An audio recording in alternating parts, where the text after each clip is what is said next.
The snow fell thick and steady that night, the kind that muffled every sound and made the world feel smaller, quieter. I stood at the top of the stone steps outside St. Alder's, one hand holding my daughter's small fingers, the other adjusting the collar of my coat against the cold. The festival had ended. Families were drifting home with lanterns and wrapped loaves, their laughter fading into the white. I had promised my mother we would come for supper. The thought of her warm kitchen, the fire already lit, the smell of stew waiting, was the only thing pulling me forward. Alira tugged at my hand. "Papa, look." I followed her gaze down the steps to the side entrance. There, half hidden in the shadow of the stone arch, sat a woman, an orc. She was curled in on herself, knees drawn up, arms wrapped tight around her middle. Her clothes were thin, too thin for this weather. A faded shawl barely covered her shoulders, and strips of cloth were wound around her feet instead of boots. She wasn't begging. She wasn't calling out. She simply sat there, watching the families pass with eyes that looked like they had already accepted they would not be invited anywhere. I felt the familiar pull to keep walking. It was cold. Alira was small. My mother would worry if we were late. But Alira had already let go of my hand. She walked straight down the steps, her small boots leaving prints in the fresh snow, and stopped right in front of the woman. For a moment, neither of them moved. Then my daughter spoke, her voice clear and unafraid in the quiet. "I think you need a hug." The orc woman lifted her head slowly. Her eyes were golden, rimmed red from the cold or from holding back tears. I couldn't tell which. She looked at Alira, the way someone might look at a bird that had landed too close, startled, unsure whether to trust the moment or brace for it to end badly. "Little one," she said, voice rough and low, "you should not come near me. Your coat will get dirty." Alira shook her head, the braids my mother had done that morning swinging against her shoulders. Hugs make people less sad. Dirt doesn't matter. Before I could reach her, before I could say anything at all, Alira stepped forward and wrapped her small arms around the woman's neck. The orc stiffened at first, shoulders rigid, hands hovering in the air as if she didn't know what to do with them. Then something in her broke. Her arms came up and closed around my daughter's back, careful, almost trembling. Her face pressed into Alira's shoulder, and even from where I stood, I could see the way her whole body shook with silent crying. I stayed frozen on the steps. I had been ready to walk past. I had already measured the distance to my mother's house, already decided the woman was someone else's problem. And here was my 4-year-old child doing the one thing I had forgotten how to do, stopping. The snow kept falling. A few people glanced our way as they passed, then looked quickly away again. I felt their eyes on me, too, the weight of what they must be thinking. But none of that mattered as much as the sight of my daughter holding a stranger who had clearly not been held in a very long time. I walked down the steps. When I reached them, the woman was already trying to pull away, wiping her face with the edge of her shawl, shoulders hunched in shame. Alira stayed close, one small hand still resting on the woman's arm. "I'm sorry," the woman said quickly, not meeting my eyes. "I didn't mean to. She just came over. I told her not to."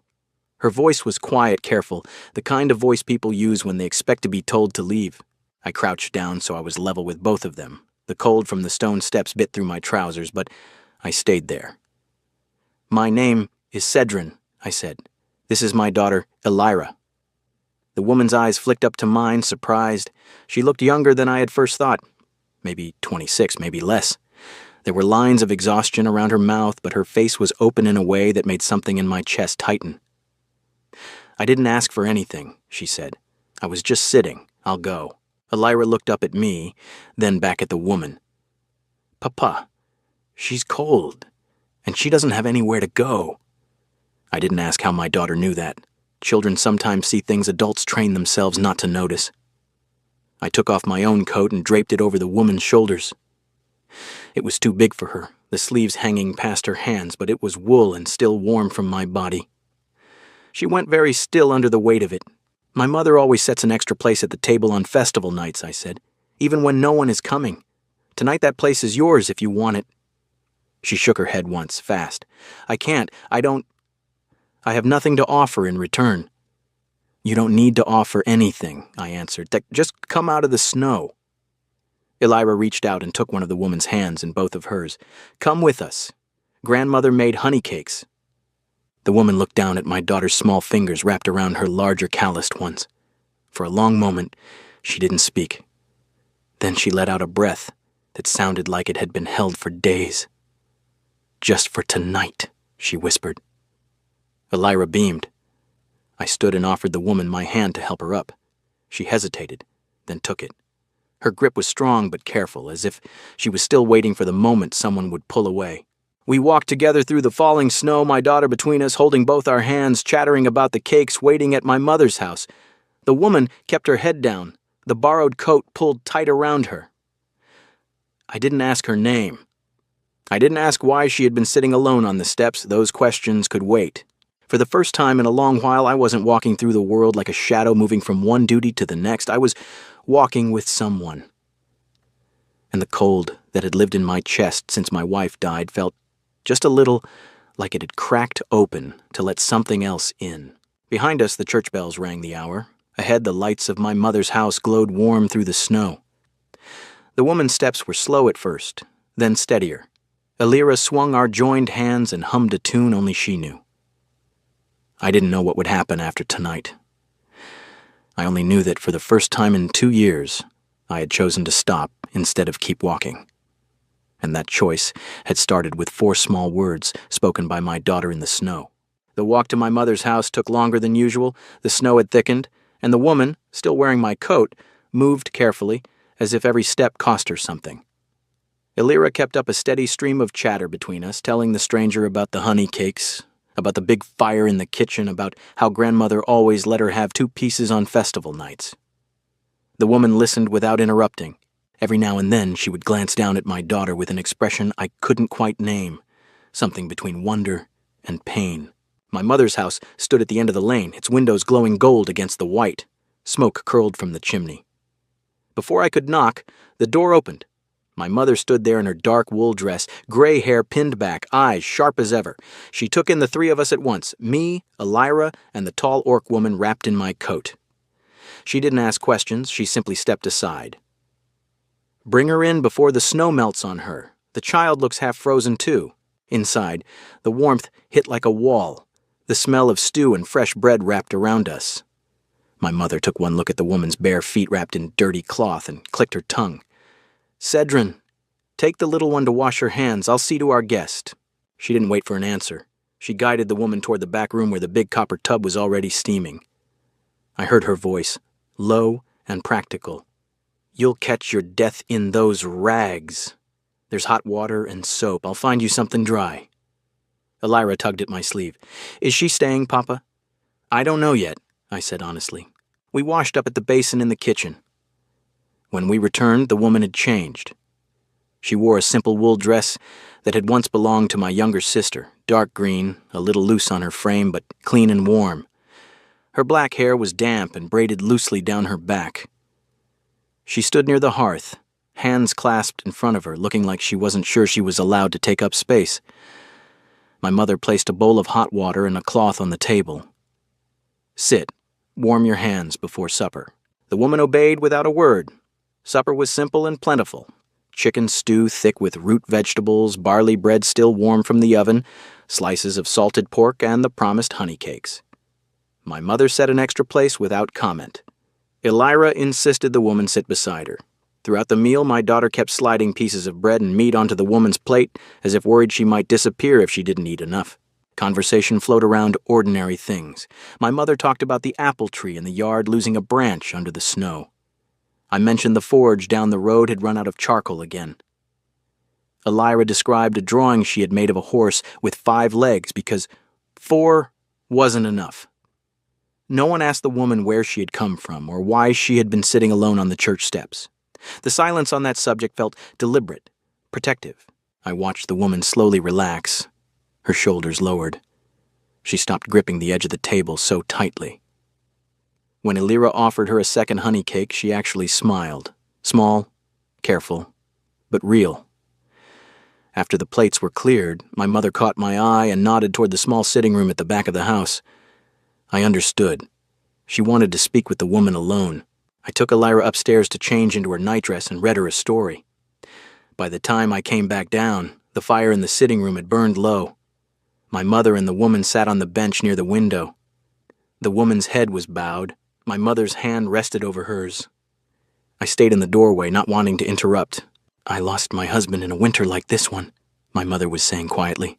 "The world kept turning, kept lighting its lamps and setting its tables, but I felt like I was standing outside every door.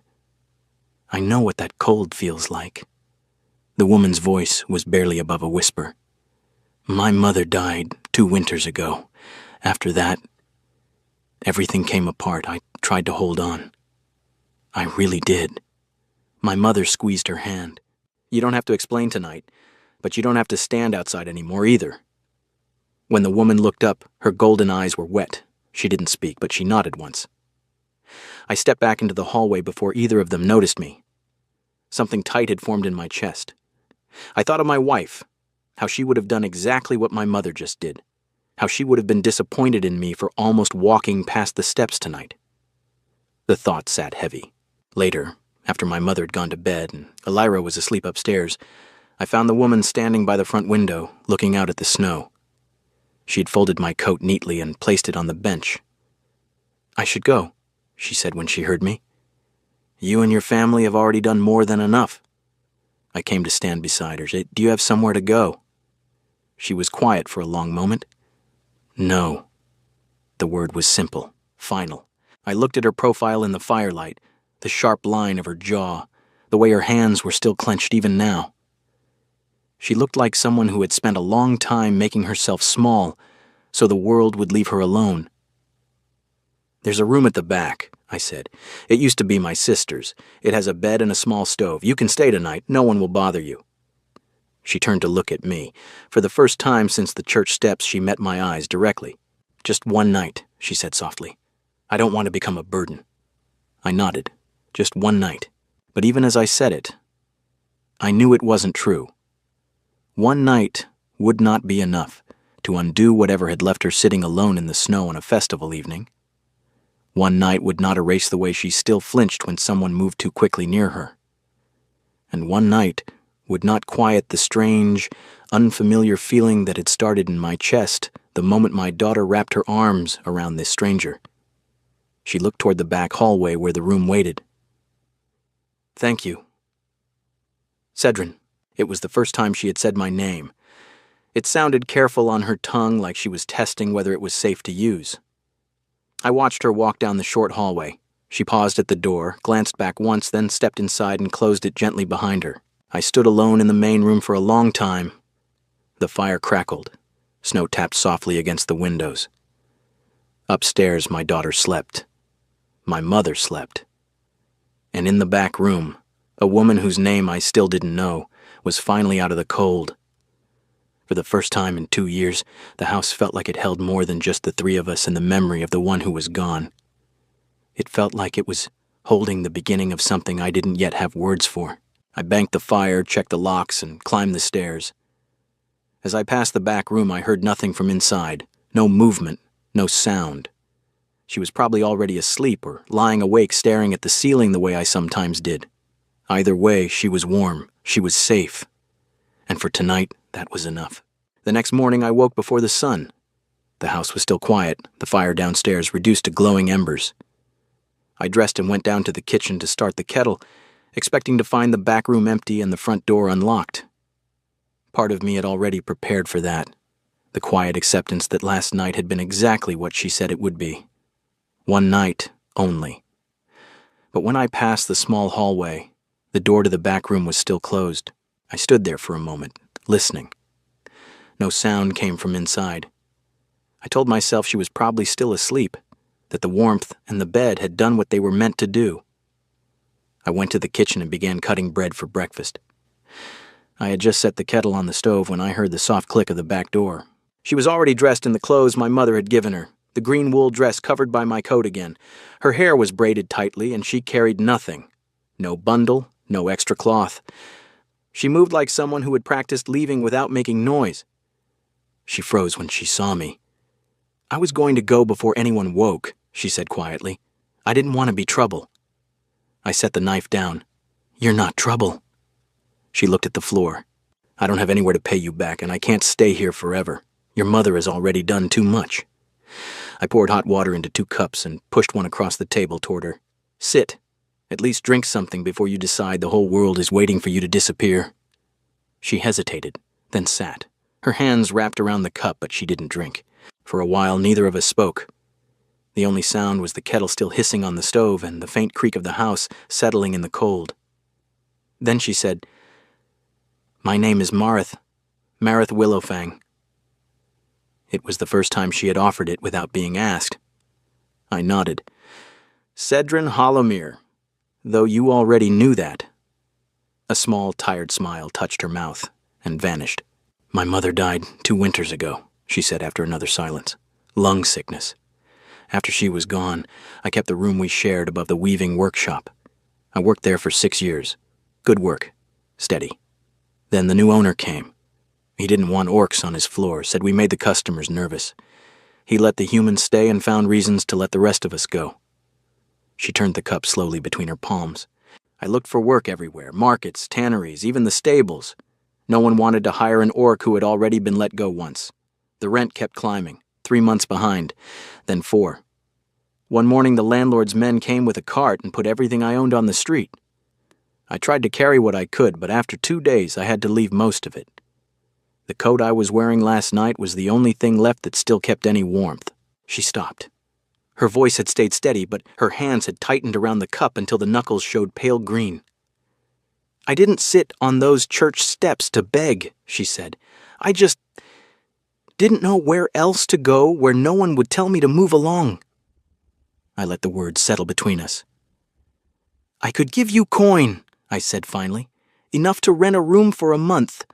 Enough to buy boots and a proper cloak." Her head came up sharply. "I don't want your pity." "It wouldn't be pity. It would feel like it." I leaned back in the chair. "Then work for it." She blinked. "What?"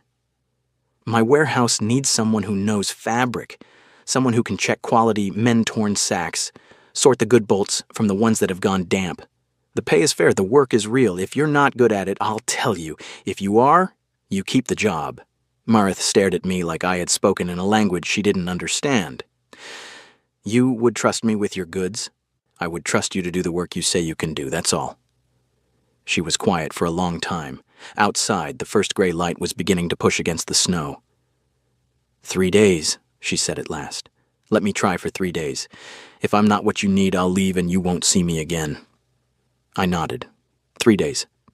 She came on the morning of the 3rd day after that conversation. The warehouse sat at the edge of the river road, long and low, built of dark timber and stone. The men who worked there, mostly humans, a few half-elves, looked up when she walked in beside me. I saw the glances, the quick assessments, the way some of them straightened as if expecting trouble. I didn't explain her, I simply told the oldest of them, Taven, that she would be checking the new shipment of northern wool and mending anything that needed it. She worked without speaking much. By midday, she had already found 3 bolts that had started to mildew at the edges and moved them to a dryer rack before anyone else noticed. By afternoon, she had repaired 4 torn grain sacks with stitches, so even they looked like they had been done by machine. Taven watched her for a while, then came over to where I stood near the loading doors. "That one works like someone who's afraid of losing what little she has left," he said quietly. "She's good. Keep her if you can." Elira began appearing at the warehouse 2 or 3 times a week. My mother would send her with a basket, bread, cheese, sometimes a small jar of honey. Elira would find Mareth wherever she was working and sit on an empty crate nearby, swinging her legs and asking questions that had no end. "Do you like the color red? Can you braid hair like grandmother does? Are you still cold at night?" Mareth answered every question with the same patient attention. Once I overheard her teaching Elira how to thread a needle properly, her large hands guiding my daughter's small ones with surprising gentleness.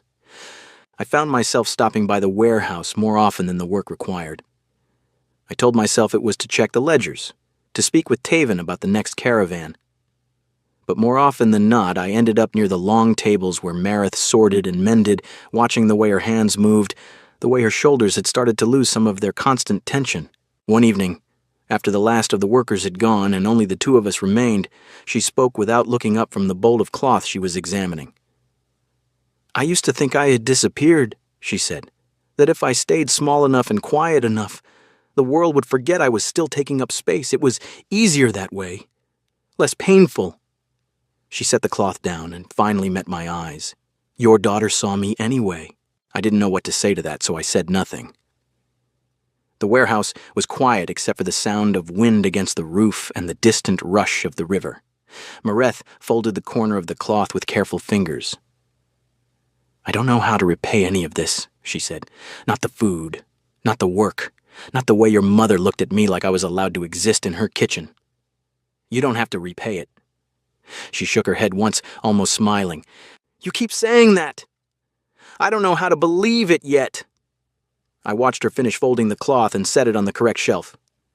When she turned back, there was something different in her face, still cautious, still careful, but no longer braced for the moment everything would be taken away. 3 days turned into more than 3 days, I said. She nodded. I know. Neither of us said what that meant. We simply stood there, in the dim light of the warehouse as the last of the daylight faded outside, two people who had started with one night, and were slowly, carefully, learning how to make room for something longer. The rumors started small. At first they were just whispers at the market stalls and in the back rooms of the taverns. A rich man had taken in an orc woman. He had given her work at his warehouse. Some said she had bewitched him. Others said she was using the child to keep her place. By the end of the second week, the stories had grown teeth. People I had known for years began crossing the street when they saw me. A few of the older women in the square made a point of asking after Elira's health whenever they passed my mother's house, their voices heavy with meaning. Mareth heard them. She never said how. She simply grew quieter again. The small ease she had started to show at the warehouse disappeared. She kept her head down when she worked and left as soon as the last bolt was checked. Elira still came to visit, but Mareth's answers to her questions became shorter, more careful.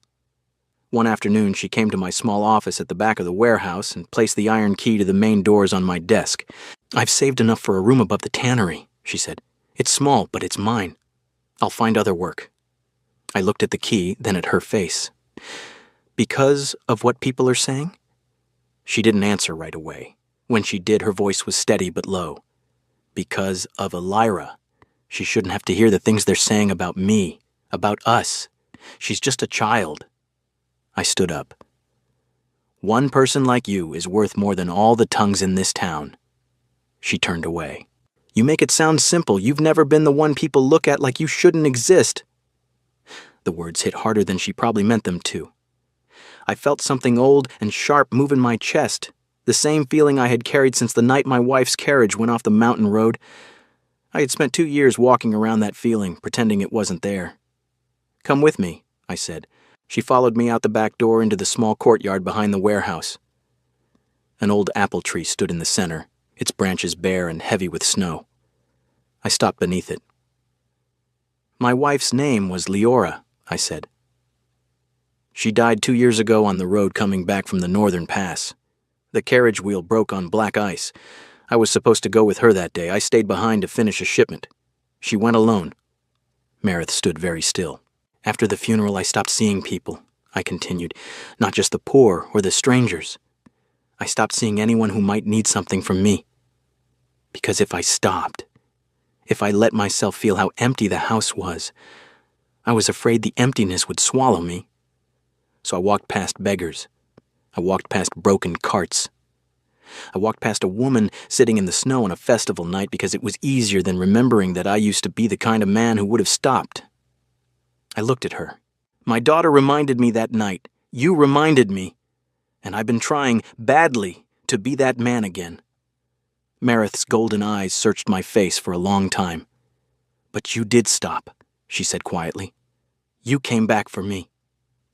The words landed somewhere deep. I had no answer for them. That same night, the trouble came. It started with smoke. One of the night watchmen smelled it first, thin and acrid, coming from the rear storage shed where we kept the older bolts and empty sacks. By the time we reached it, the fire was small but deliberate. Someone had piled dry cloth and straw against the wall and lit it. The watchman caught the man trying to slip away through the side gate. It was a drunk from the river district, someone I vaguely recognized from the taverns. When Taven and 2 of the stronger men held him, he started talking fast, trying to bargain. "Someone paid me," he kept saying, "just to scare the orc woman. Said she didn't belong here, said she was taking work from proper folk. I wasn't supposed to burn anything big just enough to make her leave." Mareth had come running with the rest of us. When she heard him, her face went still in a way that frightened me more than the smoke. She stepped back from the small crowd that had gathered. "I brought this here," she said, almost to herself. "I should have left weeks ago." I turned to face everyone who was standing there, workers, the watchmen, a few neighbors who had come running at the smell of smoke. "Mareth Willowfang is part of this warehouse," I said, loud enough for all of them to hear. "Anyone who touches her, anyone who tries to drive her out, answers to me. If you have a problem with that, you can find work somewhere else." No one spoke. The drunk was taken away by the town guard. The fire was put out before it could spread, but the damage was already done in a different way. Later, long after everyone had gone, I found Mareth in the long room where the best fabric was stored. She was sitting on the floor between two tall shelves, her back against the wall, arms wrapped around her knees. She wasn't crying loudly. The tears came silently, the way they had that first night on the church steps. I sat down beside her. For a while, I didn't touch her. I just stayed there, close enough that she knew she wasn't alone. After a long time, she spoke without lifting her head. "I keep waiting for the moment you'll decide I'm too much trouble. That your life was simpler before I sat on those steps." "It was simpler," I said. "It was also smaller." She turned her face toward me. Her eyes were red, but there was something else in them now, something raw and tired and hopeful all at once. "I don't know how to do this," she whispered. "Any of it. Being seen, being wanted. I've spent so long making sure no one would notice me that I don't remember how to stand still when someone does." I reached out slowly and brushed a strand of hair from her cheek. She didn't pull away. "You don't have to know how," I said. "We can learn it together." She let out a shaky breath. Then very carefully she leaned forward until her forehead rested against my chest. Her hands came up and curled into the front of my shirt. I put my arms around her, holding her the way I had wanted to hold someone for 2 long years and hadn't let myself. We stayed like that on the floor of the fabric room while the warehouse settled around us. Outside, the snow started again, soft against the roof. Inside, neither of us spoke. There was nothing left to say that the silence hadn't already made room for. For the first time since Leora died, I didn't feel like I was holding on to an empty space. I was holding someone who was still here, still breathing, still choosing to stay even when the world tried to push her out. And for the first time, I let myself believe that maybe I was allowed to want this. 6 months passed like snow melting into spring. Mareth no longer lived in the small back room at my mother's house. She had taken a room above the old cooper's shop near the river. Nothing grand, but it was hers, paid for with wages she earned. Every morning, she walked to the warehouse with the same steady steps, and every evening, she left with the same quiet dignity. The men who had once watched her with suspicion now nodded when she passed. Tavin had started asking her opinion on new shipments before he asked mine. Alira had stopped asking if Mareth was staying. She simply assumed she was part of our days now. Every week my mother sent word that there would be supper on the long table, and Mareth always came. She helped knead bread, showed Alira how to hem a skirt properly, and listened to my mother's stories about the old festivals without ever looking like she felt she didn't belong. The house that had felt too large after Leora died now felt exactly the right size. I began to notice the shape of my weeks by whether Mareth would be at the table. On the evening she came, I found reasons to finish work earlier. On the evening she didn't, the warehouse felt emptier than it should have. The first snow of the new winter fell on the same night it had fallen the year before. I asked Mareth to walk with me after the warehouse closed. She didn't question where we were going. We walked through the quiet streets until we reached the stone steps of St. Alder. The church was dark, the festival long over. Only a few lanterns burned in the windows. Snow drifted down in the same thick, soft way it had that first night. Mareth stopped at the bottom of the steps and looked up at the place where she had once sat. "I still dream about that night sometimes," she said. "Not the cold. The part where your daughter ran to me like it was the most natural thing in the world." I turned to face her. That night, I was ready to keep walking. Alira wasn't.